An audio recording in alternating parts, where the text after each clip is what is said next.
حضرت عبداللہ ابن عباس رضی اللہ تعالیٰ عنہ فرماتے ہیں کہ نبی کریم صلی اللہ علیہ وسلم نے اپنے چچا حضرت عباس رضی اللہ تعالیٰ عنہ سے فرمایا، اے عباس، اے میرے چچا، کیا میں آپ کو کچھ عطا نہ کروں؟ کیا میں آپ کو کچھ خاص نہ دوں؟ کیا میں آپ کو ایک بہترین تحفہ نہ پیش کروں؟ کیا میں آپ کے ساتھ 10 ایسے کام نہ کروں کہ جب آپ انہیں کریں تو اللہ تعالیٰ آپ کے گناہ بخش دیں؟ پھر فرمایا، اللہ تعالیٰ آپ کے تمام گناہ معاف فرما دیں گے، پہلے اور پچھلے، پرانے اور نئے، غلطی سے کیے ہوئے اور جان بوجھ کر کیے ہوئے، چھوٹے اور بڑے، چھپے ہوئے اور ظاہر، سب گناہ۔ اس کے بعد آپ صلی اللہ علیہ وسلم نے انہیں صلاۃ التسبیح پڑھنے کا طریقہ سکھایا۔ یہ حدیث آپ کو سنن ابی داؤد، جامع ترمذی اور سنن ابن ماجہ، ان تینوں کتابوں میں ملے گی۔ وہ نماز ہے یہ جس کے پڑھنے سے 10 قسم کے گناہ معاف ہوتے ہیں، اگلے گناہ، پچھلے گناہ، پرانے گناہ، نئے گناہ، غلطی سے کیے ہوئے گناہ، جان بوجھ کر کیے ہوئے گناہ، چھپ کر کیے ہوئے گناہ اور کھلم کھلا کیے ہوئے گناہ، چھوٹے گناہ اور بڑے گناہ۔ یہ ابو داؤد میں آپ کو حدیث ملے گی۔ انسانیت کی تعداد سے بھی زیادہ گناہ ہوں تو مغفرت ہو جائے گی، یہ ابو داؤد میں ہے۔ ریت کی تعداد سے زیادہ گناہ ہوں تو معاف ہو جائیں گے، ابن ماجہ میں یہ ہے۔ سمندر کی جھاگ سے بھی زیادہ گناہ ہوں تو معاف ہو جائیں گے، طبرانی کبیر میں یہ حدیث ہے۔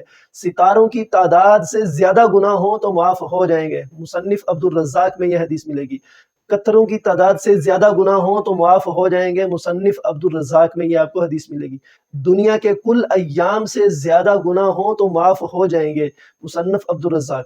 صلاۃ و تسبیح کی ایک بہت بڑی فضیلت یہ ہے کہ اسے ادا کرتے وقت بندے کو 300 مرتبہ تیسرا کلمہ سبحان اللہ والحمد للہ ولا الہ الا اللہ واللہ اکبر کی صورت میں اللہ تعالیٰ کی حمد و ثنا پر مشتمل بہترین کلمہ پڑھنے کی سعادت حاصل ہوتی ہے، اور تیسرا کلمہ بذات خود ایک انتہائی بابرکت اور عظیم الشان اجر و ثواب کا حامل کلمہ ہے، جن کا خلاصہ ملاحظہ کیجئے۔ نمبر 1، مذکورہ کلمہ ایک مرتبہ پڑھنے پر جنت میں درخت لگ جاتا ہے، مستدرک حاکم میں یہ موجود ہے۔ یہ کلمہ اللہ تعالیٰ کے نزدیک سب سے محبوب کلمہ ہے، مسلم شریف کی روایت ہے۔ جنت ایک چٹیل میدان ہے اور مذکورہ کلمہ جنت کے پودے ہیں، یہ ترمذی کی حدیث ہے۔ اس کلمے کے اندر پائے جانے والے ہر ایک کلمہ کا ثواب احد پہاڑ سے بھی زیادہ ہے، طبرانی کبیر کی روایت ہے۔ اس کلمے کے پڑھنے پر ہر حرف کے بدلے 10 نیکیاں لکھی جاتی ہیں، طبرانی اوسط کی روایت۔ اس کلمے کا ورد جہنم کی آگ سے بچنے کے لیے بہترین ڈھال ہے، طبرانی اوسط میں ہے۔ مذکورہ کلمہ پڑھنے والے کے لیے فرشتے استغفار، دعائے مغفرت کرتے ہیں، مستدرک حاکم میں ہے۔ اس کلمے کا کثرت سے ورد کرنے والا افضل ترین مومن ہے، سنن کبریٰ نسائی میں موجود ہے۔ اس کلمے کا پڑھنا گناہوں کی مغفرت اور بخشش کا حصول کا بہترین ذریعہ ہے، یہ ترمذی کی روایت ہے۔ اس کلمے کا ہر کلمہ صدقہ کرنے کے برابر ثواب ملتا ہے، مسلم کی روایت ہے۔ یہ کلمہ میزان عمل میں بہت بھاری ثابت ہونے والا کلمہ ہے، صحیح ابن حبان کی روایت ہے۔ یہ کلمہ قرآن کریم پڑھنے سے عاجز شخص کے لیے بہترین بدل ہے، ابو داؤد کی روایت ہے۔ پڑھنے کا طریقہ ملاحظہ کیجئے، نیت باندھنے کے بعد ثنا پڑھیں اور اس کے بعد 15 دفعہ یہ تسبیحات پڑھیں، سبحان اللہ والحمد للہ ولا الہ الا اللہ واللہ اکبر، پھر اعوذ باللہ، بسم اللہ، سورہ فاتحہ اور دوسری سورت کی قرات سے فارغ ہونے کے بعد 10 دفعہ یہ تسبیح پڑھیں، پھر رکوع میں تسبیح پڑھنے کے بعد 10 دفعہ یہ تسبیح پڑھیں، پھر رکوع سے کھڑے ہو کر قوما کی حالت میں 10 دفعہ یہ پڑھیں، پھر پہلے سجدے میں سجدے کی تسبیح پڑھنے کے بعد 10 دفعہ یہ پڑھیں، پھر بیٹھ کر 2 سجدوں کے درمیان پھر دوسرے سجدے میں 10 دفعہ یہ پڑھیں۔ اس طرح ایک رکعت میں یہ 75 دفعہ 75 ٹائمز دفعہ ہو جائے گی۔ دوسری رکعت میں کھڑے ہوتے ہی 15 دفعہ یہ آپ نے تسبیح پڑھنی ہے، کیونکہ آپ نے ثنا نہیں پڑھنی۔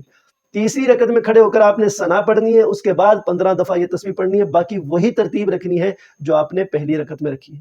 اس نماز کے لیے کوئی خاص وقت نہیں ہے، جب بھی آپ دیکھیں کہ آپ یکسوئی کے ساتھ پڑھ سکتے ہیں اور آپ کو خشوع و خضوع حاصل ہو سکتا ہے تو وہ سب سے بہترین فضیلت والا وقت ہے۔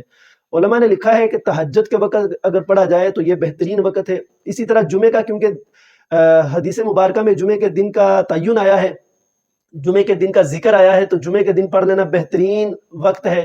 چاشت کے وقت میں پڑھ لیں یا جمعہ کی نماز کے بعد پڑھ لیں، تو اللہ سے دعا ہے کہ اللہ تعالیٰ، اور اس کو پڑھنے، یا نبی صلی اللہ علیہ وسلم نے فرمایا اس کو ہر روز پڑھیں اگر ہو سکے، اگر ہر روز نہیں پڑھ سکتے تو ہفتے میں 1 دفعہ یا مہینے میں 1 دفعہ یا سال میں 1 دفعہ یا کم از کم زندگی میں 1 دفعہ اس کو لازمی پڑھ لیں، اس کی بہت بڑی فضیلت ہے۔ اللہ تعالیٰ ہمیں عمل کرنے کی توفیق عطا فرمائے۔